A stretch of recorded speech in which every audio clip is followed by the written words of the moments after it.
Om Swastiastu. Perkenalkan, saya perwakilan dari kelompok 1 kelas A3 akan mempresentasikan terkait materi dari struktur dan konstruksi 2, dan di mana di sini saya mendapatkan bagian dari sistem struktur bentang lebar. Oke, next.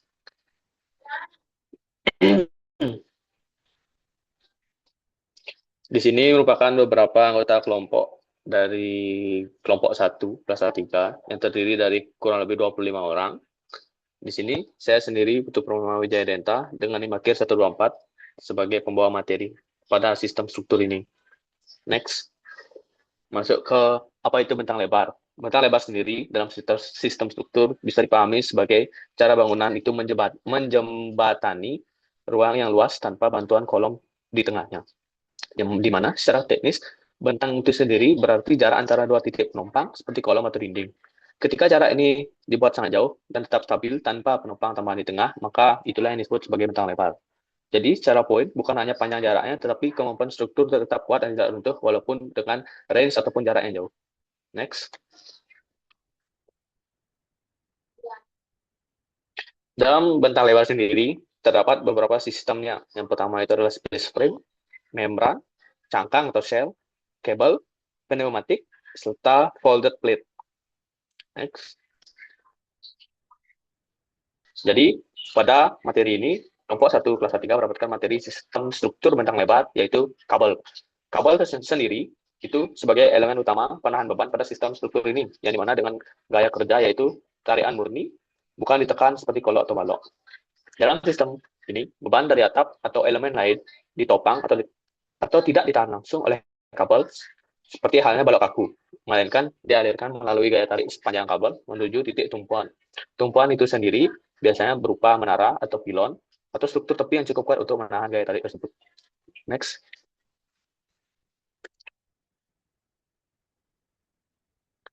Dari beberapa pengertian yang ada, saya merangkum beberapa pendapat dari ahli terkait apa itu struktur kabel. Pertama dari Mario Salvadori, struktur kabel sendiri merupakan sistem yang memanfaatkan fleksibilitas yang mampu menahan gaya tarik. Lia menekankan bahwa bentuk lengkung pada kabel bukan hanya kebetulan, melainkan hasil langsung dari distribusi gaya yang bekerja. Lalu pada Edward Allen, dia mengemukakan bahwa sistem kabel sendiri merupakan struktur yang efisien karena material yang digunakannya untuk menahan gaya tarik tanpa mengalami pemborosan akibat gaya tekan ataupun lentur.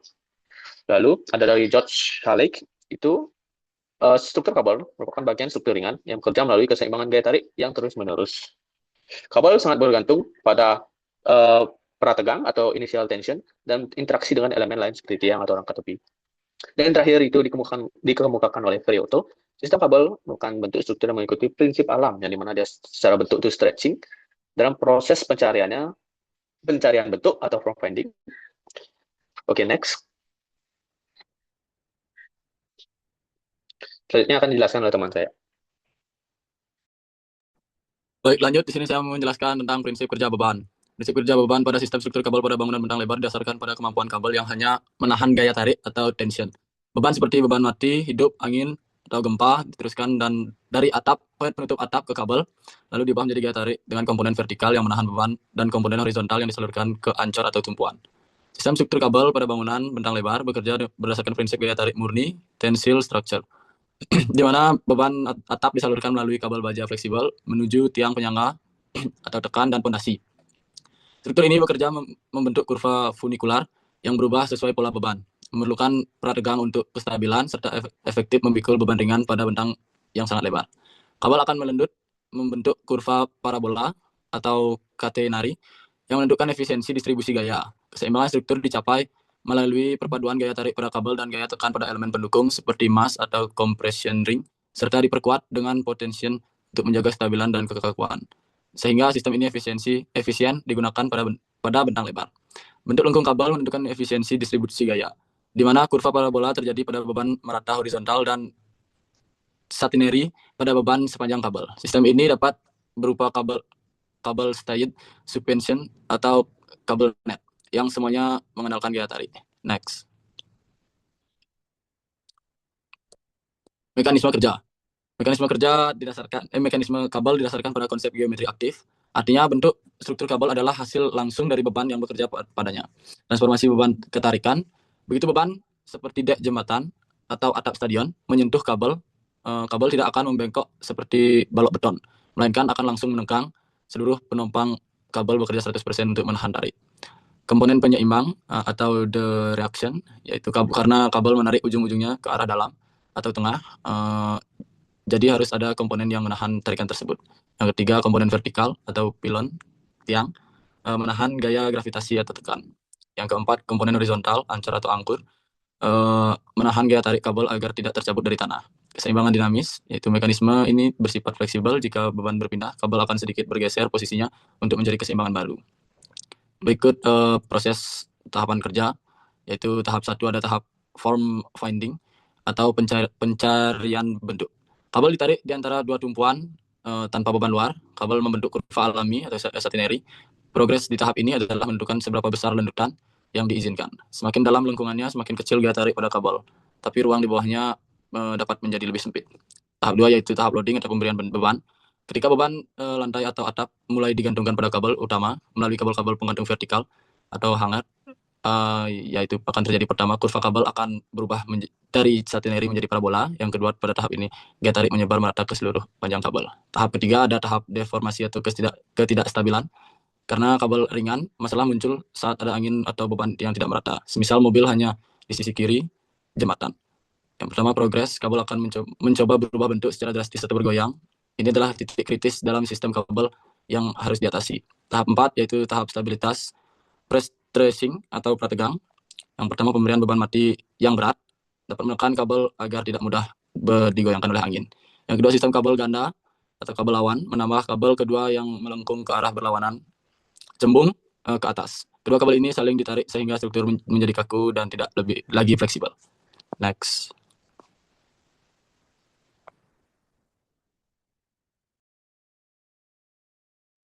Selanjutnya ada penerapan dalam arsitektur. Sistem bentang lebar dengan struktur kabel, yaitu bentang lebar banyak dimanfaatkan pada bangunan yang memerlukan ruang luas tanpa kolom, bentangan panjang, serta tampilan arsitektur yang ringan dan ekspresif. Sistem ini bekerja dengan prinsip gaya tarik sehingga memberikan efisiensi material sekaligus kebebasan dalam pembentukan ruang dan bentuk. Yang pertama itu ada atap stadion atau sistem kardial kabel atau kabel net. Struktur kabel paling umum digunakan pada sistem atap bangunan.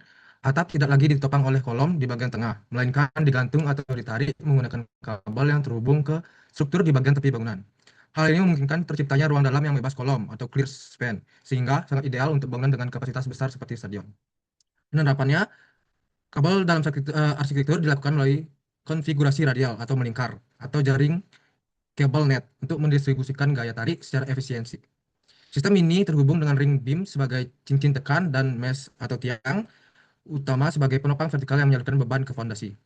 Cara kerja spesifik struktur kabelnya dimulai dari beban atap yang diterima dan ditarik oleh kabel.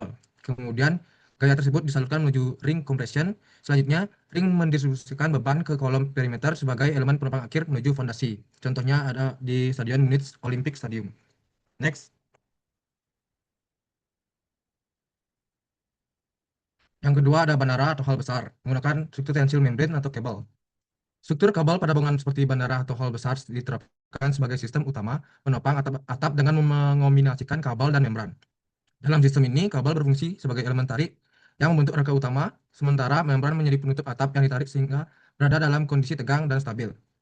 Beban dari atap akan diteruskan melalui membran ke kabel, kemudian disalurkan ke kolom atau pelon sebagai elemen tekan, dan akhirnya diteruskan ke pondasi. Secara arsitektural, sistem ini menghasilkan atap yang sangat ringan dan tipis dibandingkan struktur konvensional. Penerapannya menempatkan kabel sebagai rangka utama penahan gaya tarik dengan membran sebagai elemen penutup atap yang ringan. Keseluruhan sistem ini ditopang oleh kolom atau pylon pada titik-titik tertentu sebagai penyalur beban ke struktur bawah. Cara kerja spesifik sistem ini dimulai dari membran yang ditarik oleh kabel hingga berada dalam kondisi tegang. Kemudian kabel menyalurkan gaya tersebut ke kolom atau titik angkur atau anchor.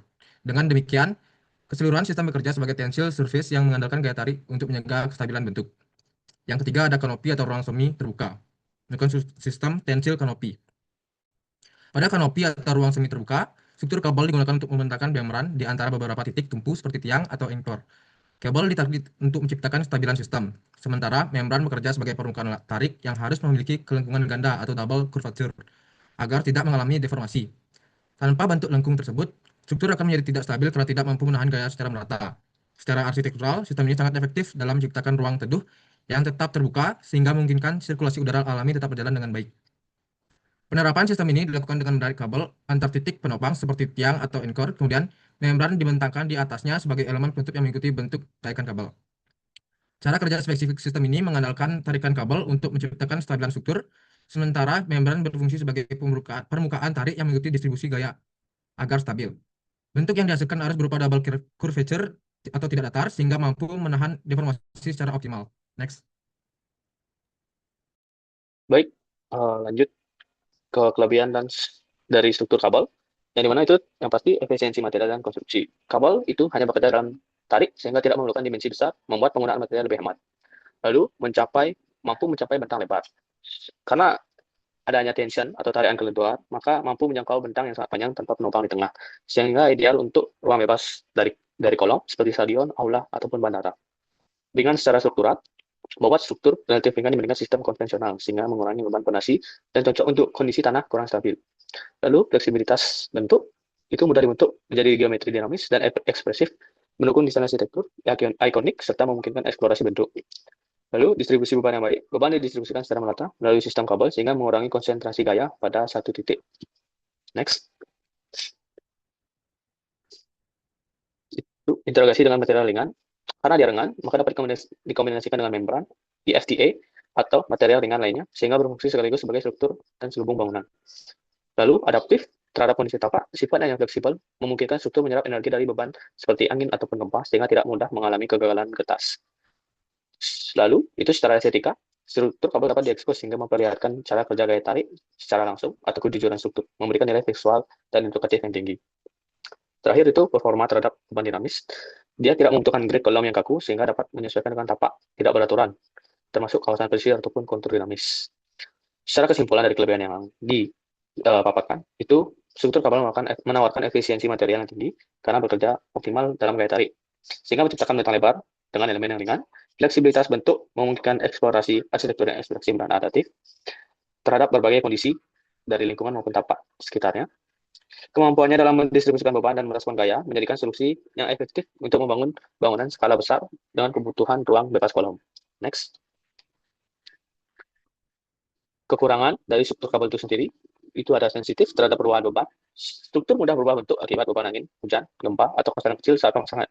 Ketergantungan pada kondisi awal sangat tinggi dan sulit dikoreksi. Memerlukan sistem penanggangan awal, kabel harus diberi gaya tarik awal agar stabil. Proses perhitungan dan pemasangan lebih kompleks. Kesalahan dalam pretension dapat menyebabkan deformasi besar. Lalu, itu ada di perawatan serta korosinya. Kabel rentan terhadap korosi jika tidak dilindungi dengan baik, membutuhkan perawatan berkala untuk menjaga keamanan strukturnya. Lalu, itu memerlukan elemen pendukung yang kuat. Kabel membutuhkan angkor atau struktur pendukung seperti tiang atau pilon untuk mampu menahan gaya tarik besarnya. Selanjutnya itulah rentan terhadap kegagalan lokal. Kegagalan lokal itu seperti kabel utama rusak, mempengaruhi seluruh sistem dan redundansi struktur harus dirancang dengan baik. Next. Itu isu kenyamanan dan persepsi pengguna. Struktur yang ringan dan fleksibel dapat menimbulkan getaran atau masalah akustik serta persepsi kurang nyaman bagi pengguna di dalam ruang tersebut. Keterbatasan modifikasi, sulit dilakukan perubahan atau penambahan beban di masa depan karena sistem bergantung pada keseimbangan gaya awal atau istilahnya dia sudah permanen awal.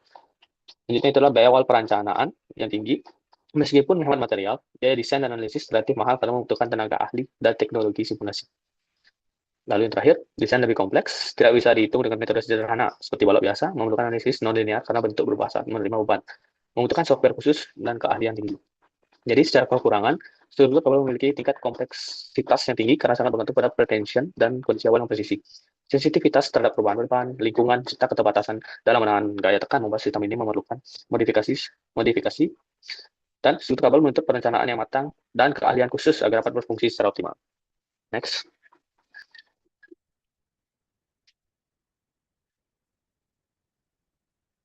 Selanjutnya di sini saya akan menjelaskan jenis-jenis material pada struktur kabel. Yang pertama yaitu ada baja karbon tinggi atau high tensile steel. yang dimana kawat baja ini akan dipilih menjadi tali atau wire rope atau kabel padat yang menjadi locket coil, yang dimana fungsinya sebagai penahan beban utama atau tulang punggung pada struktur ini pada jembatan atau atap stadion, yang dimana karakternya sangat kuat dengan daya tarik relatif murah dibanding komposit tapi sangat berat, yang memiliki sifat duktil, yaitu akan memanjang dulu sebelum putus sehingga memberi peringatan jika struktur akan kolaps. Yang kedua yaitu ada baja galvanis dan lapisan HDPE, yang dimana kabel baja yang dilapisi seng atau galvanis atau dibungkus lubung plastik kabel tebal yaitu HDPE berfungsi sebagai perlindungan perisai, yang dimana memiliki karakter kabel baja tanpa lapisan ini akan hancur oleh karat dalam hitungan tahun. Lapisan ini memastikan struktur bertahan lebih dari 50-100 tahun di tengah cuaca ekstrim.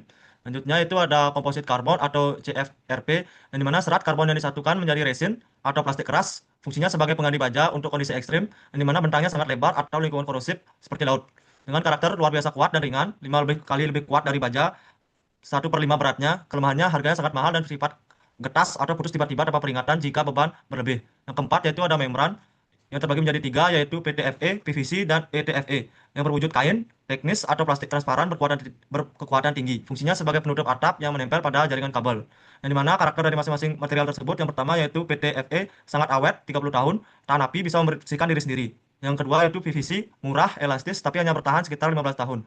Yang ketiga yaitu ETFE, sangat ringan dan transparan, seperti kaca tapi jauh lebih ringan, populer untuk stadion modern. Selanjutnya itu ada studi kasus. Yang pertama itu ada Milwaukee Art Museum, yang dimana museum ini adalah bangunan kontemporer ikonik yang menghadap Danau Michigan di Wisconsin, AS, yang didirikan pada tahun 1888. Museum ini terbentuk ketika Institut Seni Milwaukee dan Galeri Seni Layton menggabungkan koleksi mereka yang sebagian ditempatkan di sebuah bangunan yang dirancang pada tahun 1957 oleh Eero Saarinen sebagai monumen peringatan perang. Yang pertama itu ada materialnya. Pada bangunan ini menggunakan beton bertulang yang dominan merupakan hasil dari fluiditas dan kemampuan cetak material tersebut. Logam dan kaca adalah material utama lainnya yang digunakan pada pembangunan pavilion ini. Penggunaan logam terlihat pada elemen-elemen seperti tirai matahari yang dapat dipindahkan, sementara kaca digunakan di tempat-tempat seperti atap kaca di atas aula, tengah, dan jendela-jendela. Selanjutnya yaitu dari sistem strukturnya, plat dasar beton dirancang untuk mendistribusikan beban dan memungkinkan pemasangan sistem kedap air yang lebih kuat. Plat tipe rakit ini dibangun tanpa pilar atau tiang pancang, tempat air dapat menembus. Selanjutnya itu ada elemen lengkung beton yang ditempatkan dengan cermat mentransfer beban ke dinding, fondasi, dan balok tengah. Ukuran dan posisi lubang pada balok beton ini ditentukan dengan hati-hati. Selanjutnya itu ada jembatan kabel gantung. Jembatan penyeberangan pejalan kaki ini bertiang kabel sepanjang 85,34 meter dengan lebar 4,87 meter dengan tiang penyangga setinggi 58,52 meter yang menopang bagian utama melalui 9 kabel dengan penopang tertutup dan 18 kabel cadangan dengan bentang 73 meter. Di mana tiang penyangga jembatan dan tulang punggung pavilion dimiringkan 48 derajat terhadap pavilion dan berada pada sumbu yang sama. Selanjutnya itu studi kasus yang kedua yaitu National Athletic Stadium. Di mana National Athletic Stadium di Bruce, Australia adalah fasilitas olahraga dengan bentang lebar yang mengutamakan kualitas visual penonton.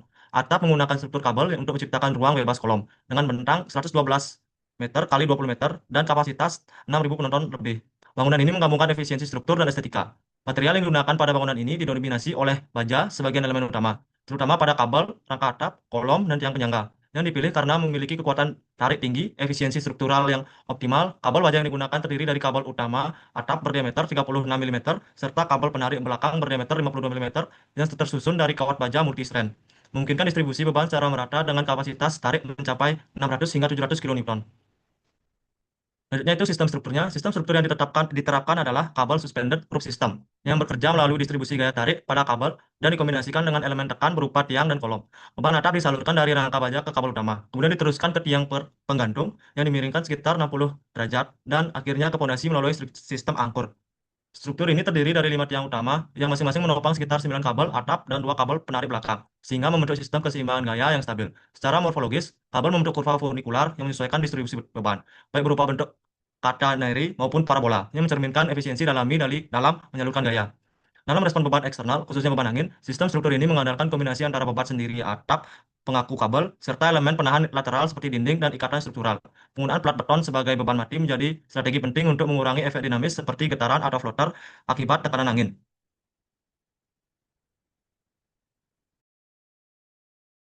Baik, selanjutnya itu adalah kesimpulan. Sistem struktur kabel pada bentang lebar adalah sistem yang sangat efisien karena memanfaatkan gaya tarik untuk menjangkau jarak besar dengan material minimal.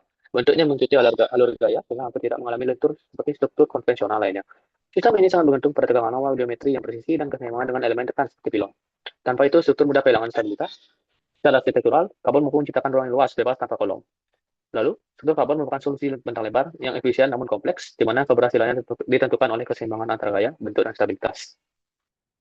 Baik, sekian penjabaran materi sistem struktur bentang lebar, khususnya sistem struktur kabel dari kelompok 1 kelas A3. Sekiranya ada kekurangan ataupun kesalahan kata dalam penyampaian dari kelompok kami, sekian dari saya, terima kasih.